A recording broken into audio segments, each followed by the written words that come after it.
¿Y si el verdadero monstruo no estuviera afuera, sino dentro de ti? Imagínalo. No es una película. No es un libro.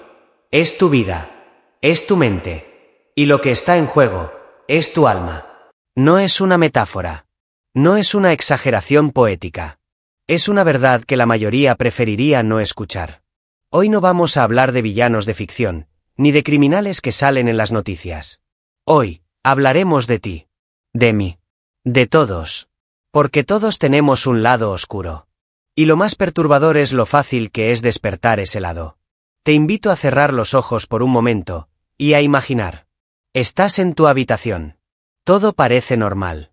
El reloj marca las 2:47 de la madrugada. Afuera, la ciudad duerme, pero tú no. Sientes un leve temblor en las manos. No sabes por qué. Algo no está bien. No afuera, sino dentro de ti. No es miedo exactamente, es algo más, como si una parte de ti intentara salir, algo que siempre has callado, negado, reprimido.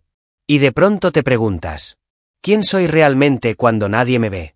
No es una pregunta trivial. De hecho, es la clase de pregunta que puede cambiarte la vida. Porque detrás de esa respuesta se esconde una verdad que muchos prefieren evitar. Todos llevamos un abismo dentro, una grieta invisible por donde se cuela lo peor, y a veces, lo más real de nosotros. Hace algunos años, conocí a un hombre llamado Julián.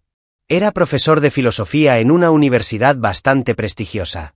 Tenía una familia, una hija pequeña que amaba con locura, y una vida tranquila. Era de esos hombres que parecen tenerlo todo bajo control. Siempre con una sonrisa, con palabras sabias para cada situación. Pero lo que nadie sabía, es que Julián estaba al borde de algo. Todo comenzó con una discusión en clase. Un estudiante lo desafió, cuestionando una de sus ideas con una actitud arrogante. Julián, que siempre se había considerado una persona paciente y razonable, sintió algo extraño subirle por la garganta, ira. No era una simple molestia. Era una furia visceral, primaria, casi animal. La reprimió, por supuesto. Se tragó las palabras que querían salir disparadas. Pero algo dentro de él se rompió ese día. Y lo peor, no dejó de pensar en eso. Desde entonces, cada pequeña frustración cotidiana, el tráfico, las facturas, una discusión con su pareja, alimentaba esa sombra interior. Y Julián empezó a cambiar. Al principio en cosas pequeñas, respuestas cortantes, una mirada fría, un comentario sarcástico. Pero con el tiempo, la máscara comenzó a resquebrajarse. Un día, su hija, que solía correr hacia él apenas llegaba a casa, se escondió. Su esposa lo miraba con temor. Y Julián ya no se reconocía en el espejo. Algo dentro de él había despertado. Algo que no podía controlar del todo. La psicología tiene un nombre para eso, la sombra. Carl Jung, uno de los grandes exploradores del alma humana, decía que todos tenemos una parte oculta, reprimida, que contiene no solo nuestros deseos más oscuros, sino también todo aquello que tememos ser. Y lo más aterrador no es que esa sombra exista. Lo verdaderamente inquietante es lo fácil que es dejarla salir. Vivimos bajo estructuras sociales que nos dicen que está bien y que está mal. Nos entrenan desde pequeños para ser buenos. Pero esas normas, como cualquier construcción humana, pueden quebrarse. Y cuando lo hacen, lo que sale a la superficie no siempre es bonito. En 1971, en la Universidad de Stanford, se realizó un experimento que hasta el día de hoy sigue siendo uno de los más impactantes de la psicología moderna, el experimento de la prisión de Stanford. Voluntarios sanos, sin historial de violencia, fueron divididos en dos grupos, prisioneros y guardias. Lo que ocurrió en los días siguientes fue aterrador. Los guardias comenzaron a abusar de su poder. Humillaban, maltrataban e incluso torturaban psicológicamente a los prisioneros. Todo en un ambiente controlado, con personas comunes. ¿La conclusión? No hay monstruos, hay contextos.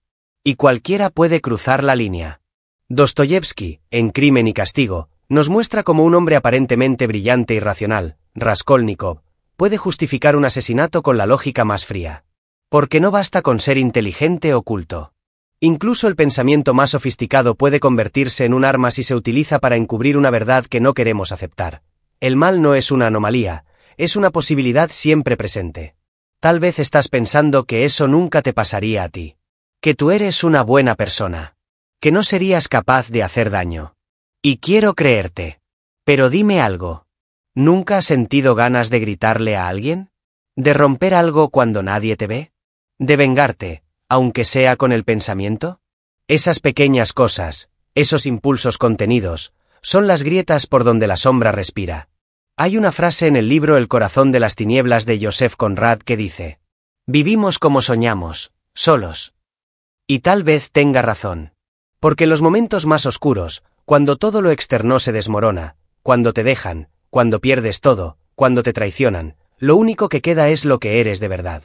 ¿Serías capaz de seguir siendo íntegro, si nadie te observa? ¿Serías justo, si tu poder fuera absoluto? Volvamos a Julián. Una noche, sentado en su estudio, Julián escribió una carta.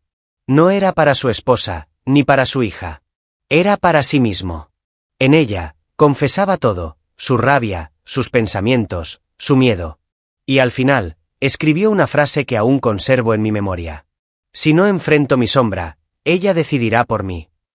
Esa noche, tomó una decisión: buscar ayuda. No porque fuera débil, sino porque por fin entendió que reconocer el mal en uno mismo es el primer paso para no convertirse en él. Ahora te toca a ti. Si mañana el mundo se desmoronara, si las reglas desaparecieran, si nadie estuviera mirando, ¿quién serías realmente? Esa es la pregunta que nadie quiere responder. Pero todos, tarde o temprano, debemos enfrentar. Y no olvides esto. El abismo no siempre se ve como una criatura aterradora. A veces, tiene tu rostro. Otro ejemplo más claro es la siguiente. Era una noche común. De esas en las que no pasa nada. Ni lluvia, ni viento, ni noticias sorprendentes. Solo el silencio. Lo rutinario. Esa falsa calma que se instala en tu vida cuando crees que todo está bajo control. Lucas, un joven de 29 años, regresaba del trabajo como siempre. Mismo camino, mismos pensamientos, misma playlist en los audífonos. Pero esa noche, algo cambió. Al doblar una esquina, vio a una mujer discutiendo con un hombre. Al principio no pareció grave. Pensó, es solo una pareja discutiendo. Nada fuera de lo común. Nadie gritaba.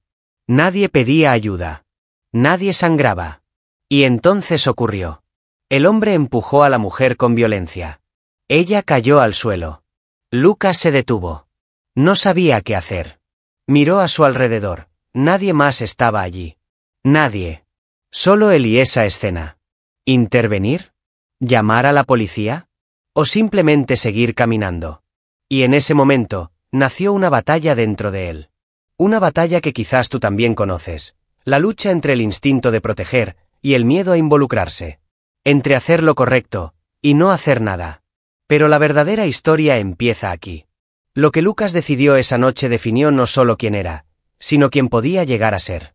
Y esa, justamente, es la pregunta que quiero hacerte hoy. ¿Qué te convierte en una buena persona? ¿Tus intenciones o tus decisiones cuando nadie te obliga a actuar? Muchos creen que el mal es algo lejano. Algo que hacen los otros. Los psicópatas. Los criminales.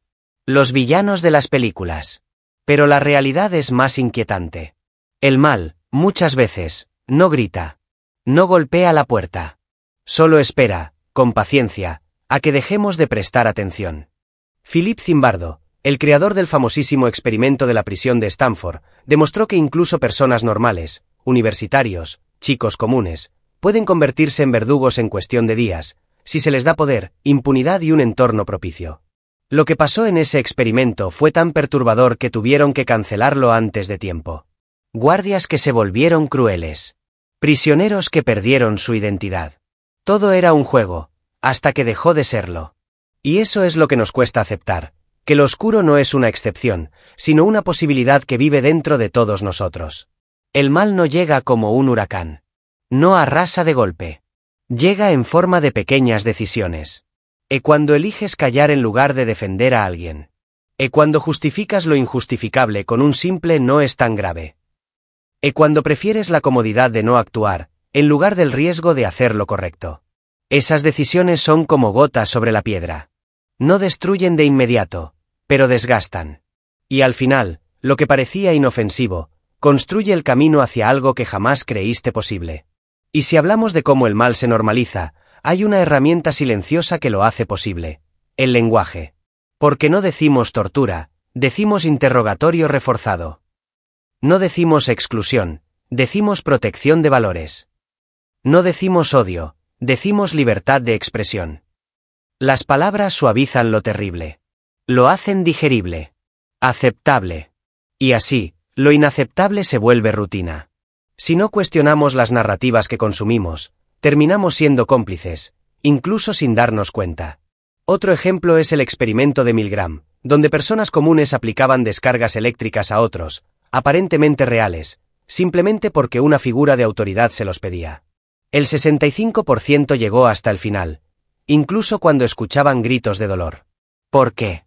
Porque nos enseñan a obedecer, a seguir reglas, a no cuestionar.